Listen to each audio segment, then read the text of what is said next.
صفحے کے شروع سے لائن نمبر 6 سورۃ اعراف کی آیت نمبر 126 ہے۔ اعوذ باللہ من الشیطان الرجیم، بسم اللہ الرحمن الرحیم۔ وقال الملأ من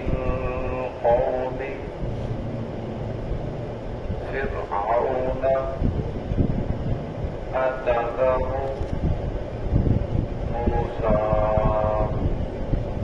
وقومه ليفسدوا في الأرض ويذرك وآلهتك، قال سنقتل أبناءهم ونستحيي نساءهم وإنا فوقهم قاهرون۔ قال موسى لقومه استعينوا بالله واصبروا إن الأرض لله يورثها من يشاء من عباده والعاقبة للمتقين۔ سمعوا بسم الله الرحمن الرحيم۔ وقال الملأ من قوم فرعون أتذر موسى وقومه ليفسدوا في الأرض ويذرك وآلهتك، قال سنقتل أبناءهم ونستحيي نساءهم وإنا فوقهم قاهرون۔ قال موسى لقومه استعينوا بالله واصبروا إن الأرض لله يورثها من يشاء من عباده والعاقبة للمتقين۔ وقال الملأ من قوم فرعون، اور کہا قوم کے سرداروں میں سے فرعون کو، اتذر موسیٰ، کیا تو چھوڑتا ہے موسیٰ علیہ السلام کو، وقومہ اور اس کی قوم کو، لیفسدوا فی الارض، تاکہ وہ زمین میں فساد کریں، وَيَذَرَكَ وَآلِهَتَكَ، اور وہ چھوڑ دیں آپ کو اور آپ کے خدا الہ کو۔ قَالَ سَنُقَتِّلُ أَبْنَاءَهُمْ، فرعون نے کہا ان قریب ہم قتل کریں گے ان کے بیٹوں کو، وَنَسْتَحْيِي نِسَاءَهُمْ، اور ہم زندہ چھوڑیں گے ان کی عورتوں کو، وَإِنَّا فَوْقَهُمْ قَاهِرُونَ، بے شک ہم ان پر غالب ہیں۔ قَالَ مُوسَىٰ لِقَوْمِهِ اسْتَعِينُوا، موسیٰ علیہ السلام نے فرمایا اے میری قوم، استعینوا باللہ واصبروا، اللہ تعالیٰ سے مدد طلب کرو، بالصبر، صبر کے ساتھ، ان الارض للہ یورثھا، بے شک زمین اللہ رب العزت کی ہے، یورثھا من یشاء من عبادہ، وہ وارث بناتا ہے جسے چاہتا ہے اپنے بندوں میں سے، والعاقبۃ للمتقین، اور اچھا انجام جو ہے وہ پرہیزگاروں کا ہے، نیکی کرنے والوں کا ہے۔ گزشتہ آیت کے اندر آپ نے پڑھا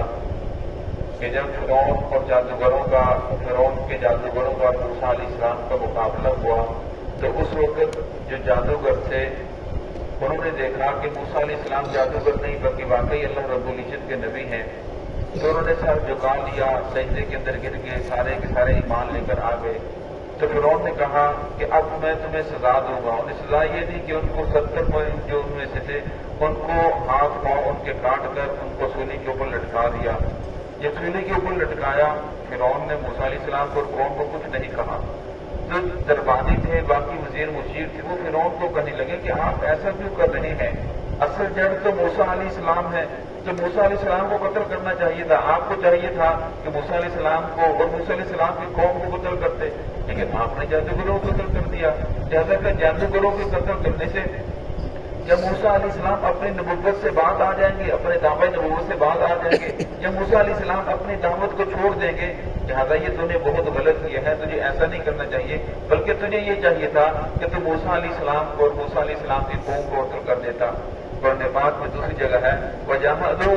بِأَنفُسِهِمْ کہ فرعون جو تھا وہ جانتا تھا کہ موسیٰ علیہ السلام واقعی اللہ رب العزت کے نبی ہیں، اور اللہ کے نبی کے اوپر ہاتھ ڈالنا براہ راست پھر اللہ رب العزت کی پکڑ آئے گی، اللہ کی پکڑ آ سکتی ہے۔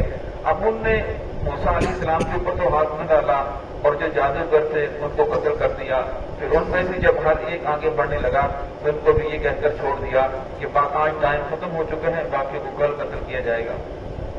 تو یہاں اللہ رب العزت نے اشارہ فرمایا کہ ان کے جو درباری تھے وہ فرعون کو کہنے لگے کہ ان کو کیوں چھوڑ رہا ہے؟ اقدر موسیٰ وقومہ لیفسدوا فی الارض تاکہ یہ زمین کے اندر فساد مچائیں، دوسرے لوگوں کو بھی دعوت دیں، ان کو اپنے ساتھ ملائیں۔ اللہ کا فعالیہ تک یعنی اس وجہ سے کہ اس نے آپ کے الہوں کو چھوڑ دیا ہے اور آپ کو چھوڑ دیا ہے۔ موسیٰ علیہ السلام بارے میں فرعون کے بارے میں آتا ہے کہ وہ باقی لوگوں کو تو یہ کہتا تھا کہ انا ربکم الاعلی کہ سب سے بڑا خدا میں ہوں، لیکن جب تنہائی میں جاتا تو اس نے بھی اپنا ایک بت رکھا ہوا تھا جس کو سجدہ کرتا تھا اور جس کے سامنے وہ منتیں سماجتیں کرتا تھا۔ بعض مفسرین نے یہ لکھا ہے کہ فرعون جانتا تھا کہ ایک خدا ہے اور اس کے سامنے وہ اللہ رب کے سامنے جھکتا بھی تھا، معافی مانگتا تھا، لیکن جب قوم کے سامنے آتا تھا تو قوم کو یہ کہتا تھا کہ انا ربکم الاعلی کہ خدا میں ہی ہوں، یہ دیکھو یہ نہریں چل رہی ہیں، یہ دودھ کی نہر کون چلا رہا ہے، یہ شہد کی یہ ساری چیزیں، یہ کیسے پانی کہاں سے آ رہا ہے، یہ میرے دربار کے نیچے سے اتنی نہریں کیسے گزر رہی ہیں، یہ سب کچھ تمہیں رزق کون دے رہا ہے؟ تو کہتے ہیں کہ رزق بھی یہی دے رہا تھا ان لوگوں کو۔ تو فرمایا قرآن پاک کی آیت ہے انا ربکم الاعلی، یہ کہتا تھا کہ سب سے بڑا خدا میں ہوں، لیکن تنہائی کے اندر اپنا بھی ایک بت بات رکھا تھا، اس میں سجدہ کرتا تھا۔ تو نے کہا کیا یہ آپ کو چھوڑ دیں گے وعالیہ تک، اور آپ کے معبود کو جو بت ہے جس کو آپ سجدہ کرتے ہیں اس کو چھوڑ دیں گے؟ فرعون نے آگے سے کہا سنقتل ابناءکم ونستحیی نساءکم، تو پریشان نہ ہو، موسیٰ علیہ السلام کو سزا دوں گا، ان کے بیٹوں کو قتل کروں گا، ان کی عورتوں کو زندہ چھوڑوں گا، وہ ہماری خدمت کریں گی، زیادہ پریشانی والی بات نہیں ہے۔ وَإِنَّا فَوْقَهُمْ قَاهِرُونَ، ہمارا غلبہ ہے، اقتدار ہے، کرسی ہے، ہر چیز ہمارے قبضے کے اندر ہے، زیادہ پریشان ہونے والی کوئی بات نہیں، میں انہیں بھی سزا دوں گا۔ آگے والی اللہ بشاہ فرماتے ہیں وقال موسیٰ لقومہ استعینوا، موسیٰ علیہ السلام نے اپنی قوم سے فرمایا استعینوا بالصبر والصلاۃ کہ تم مدد طلب کرو اللہ رب العزت سے صبر کے ذریعے۔ اس آیت کے اندر اللہ رب العزت نے ایک بہت بڑا سبق دیا ہے کہ جب بھی کوئی پریشانی آ جائے، جب حالات بگڑ جائیں، حالات سازگار نہ ہو، تو پھر مدد طلب کرو اللہ رب العزت کی ذات سے، وَاصْبِرُوا اور صبر کے ساتھ صبر کرو، پھر اللہ سے مدد بھی طلب کرو گے، اپنے اعمال کو درست کرو گے تو پھر اللہ رب العزت کی مدد تمہارے ساتھ آ جائے گی۔ آگے پھر موسیٰ علیہ السلام نے فرمایا ان الارض للہ،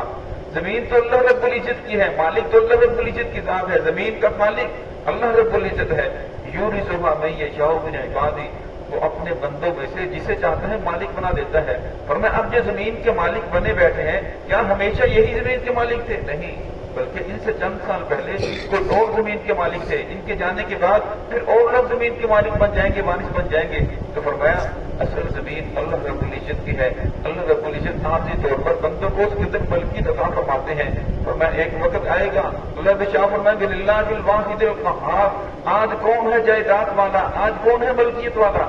فرمایا اس وقت کوئی بھی بولنے والا نہیں ہوگا، فرمایا اللہ رب العزت کی ذات ہی ہوگی۔ اس لیے فرمایا اگر یہ زمین کے مالک ہیں، فرعون کے پاس اقتدار ہے، تو پریشانی والی کوئی بات نہیں،